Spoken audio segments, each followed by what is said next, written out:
on whenever you're ready, guys. Congratulations to our 2022 Butterfield Bermuda Championship winner, Seamus. You've got a lot of experience on this island. Obviously had a pretty good time this week winning this tournament.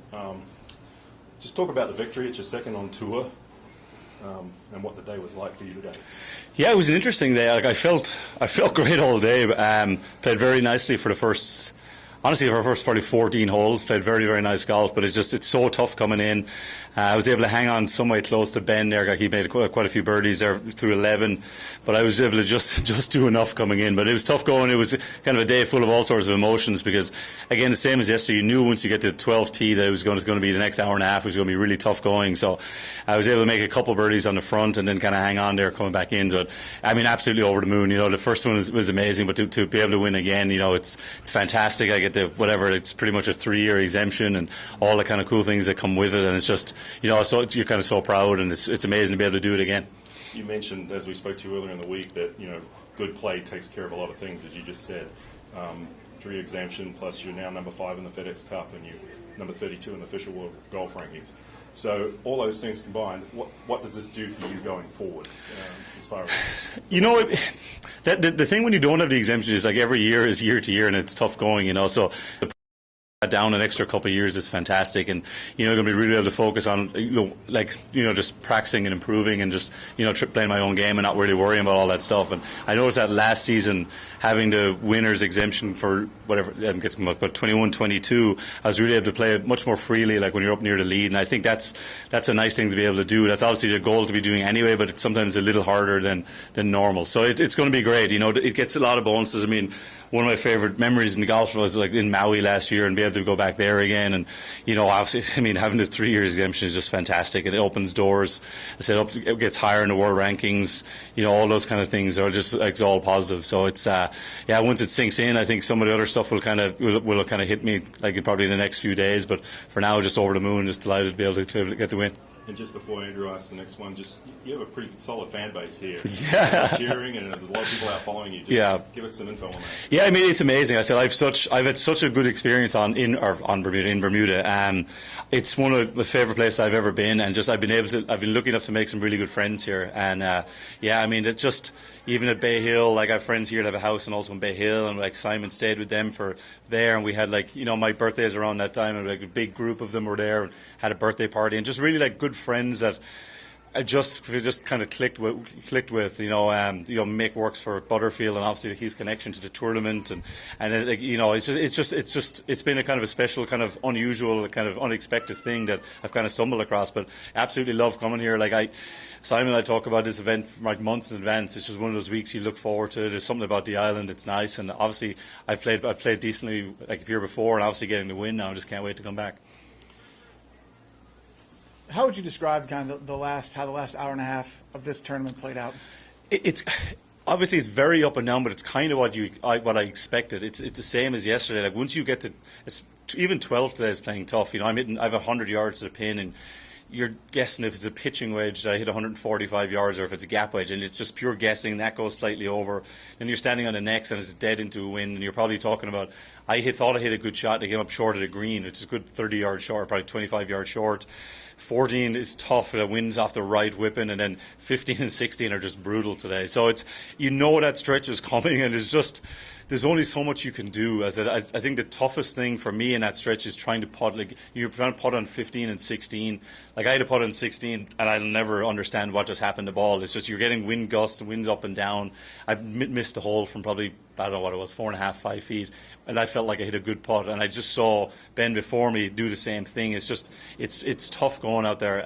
But I was able to do just enough. You know, the birdie on 17 was nice. Might have been a bit of hard work for an 18, but you know, just did enough. And but you kind of what you'd expect. It seems it's reasonably easy going for the first 11 holes, barring maybe number 8. You've got a lot of good chances, and I know I got a couple, not as many as I would have liked, but then it's just same as yesterday. You're just trying to hold on for dear life.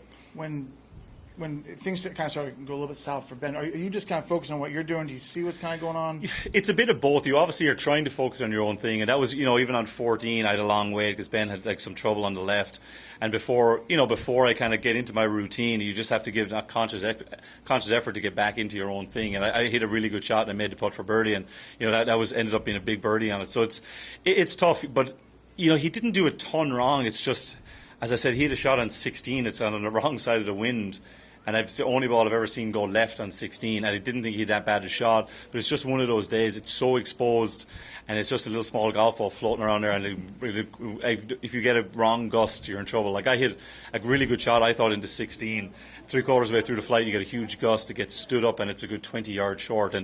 But you couldn't convince me to hit one extra club on the tee. It's difficult. It's coming, and you're just kind of just trying to do your best. But that birdie on 17 was nice. He was playing really short, but still to get one there, give myself a good bit of breathing room up the last. I asked you this last night about, and obviously you couldn't really answer it, but getting that first win, was it hard? Was it harder getting the first win or chasing that second win? Now you have that second one. Do you maybe have an answer? I thought it was a little easier today. It's never going to be easy, but I certainly felt very comfortable, like right from the get-go. I mean, my 3 shots on the first hole were 3 of my nicer shots this week, and I think that showed I was in a very good place mentally, and it's certainly a little easier even down the stretch, even though I didn't kind of play that way. But I felt more comfortable, and so I think it's probably a little bit easier. Just knowing that you've done it before just helps. You didn't take the lead in the final round until the 14th hole when you made birdie and Ben made bogey. Did you feel like an experienced veteran out there compared to Ben's experience in playing with him, and what was that dynamic like for you? Yeah, I mean, I just kept reminding myself I know this course well enough. I wasn't making many mistakes, and I was very confident. But he birdied 10 and 11 to get 2 ahead again, and I had a couple of chances there I just missed. But I just kept reminding myself if I can just stay in there. Like I knew that stretch. There's very few people not going to drop shots there, and I was, if I had a chance standing on 12T, I thought a little bit more experience, having been there before and having played this tournament a few times before, I thought it would stand to me, and it just about did in the end. Obviously, you were coming into this week, you're 48th in the world ranking. With this win, you get that likely invitation to the Masters. Obviously, you moved way up in the world ranking to help that cause.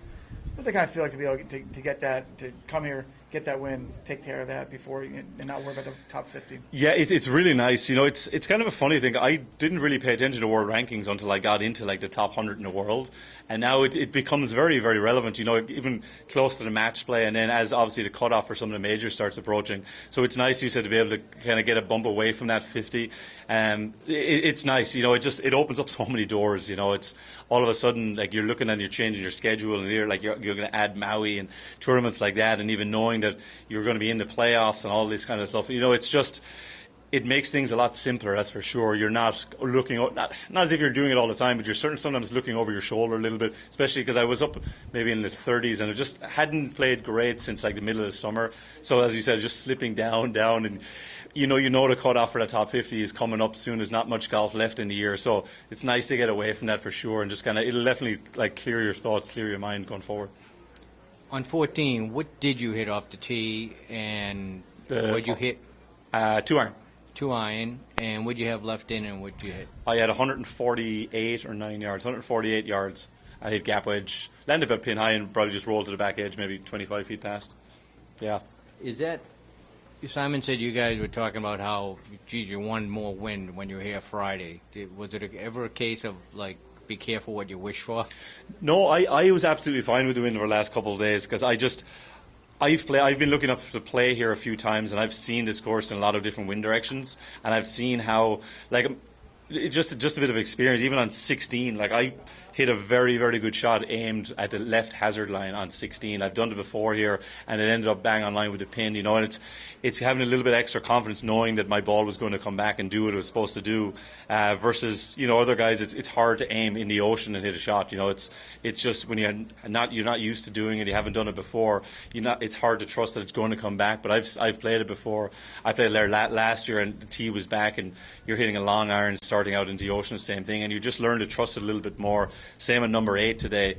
You're very sheltered on that tee box, but I've played it in that westerly wind before. Once it gets out past the tee, it gets hammered and it gets hit hard and it goes left. So I hit a very confident shot starting to a right pin, starting probably 10 steps right of the pin, which normally you wouldn't be comfortable doing. But I've been able to do it before here, and just I knew the ball would come back if you just kind of trusted it. Back in Ireland, you play a lot of junior golf with Simon? I would have, yeah. So Simon's from like an hour away from me. So we would have played a bunch of different like championships and all that kind of stuff. More so against each other in kind of junior golf and kind of some championships and stuff like that. Yeah. I'm just curious, when you turned pro, were you one of these guys that said, okay, I'll give myself 3 years, 4 years, 5 years, or were you in it for no matter what? I don't know, to be honest. I always said like if I thought that I was good enough to win on the PGA Tour, I was probably going to keep playing. If I thought for a second I wasn't, I would have stopped. I would have stopped. Honestly, if I thought it in 6 months, I would have stopped in 6 months. So that was always my mentality going into it. I didn't have any interest in playing, not at the highest level for a long time. I wanted to play at the highest level, and I thought if I didn't think I could win, I would have stopped probably early on. Just a lot of Irish players have been playing really well lately. Yeah. Rory recently, and Shane, and in Wentworth, and Padraig. Yeah, it's been great, and it's one of those things that you just. Like whatever, there's some sort of, once you see like other guys win, it just gives you a little bit of a boost, knowing that you can get back there yourself. So yeah, it was huge. Like Rory and Shane have played amazing golf this year. I mean, the golf Rory's played since the summer has been incredible. And then like Shane as well. I mean, he didn't get the win until Wentworth, but he was up there in a lot of big tournaments. He was high up in the Masters. He played well in so many other big tournaments.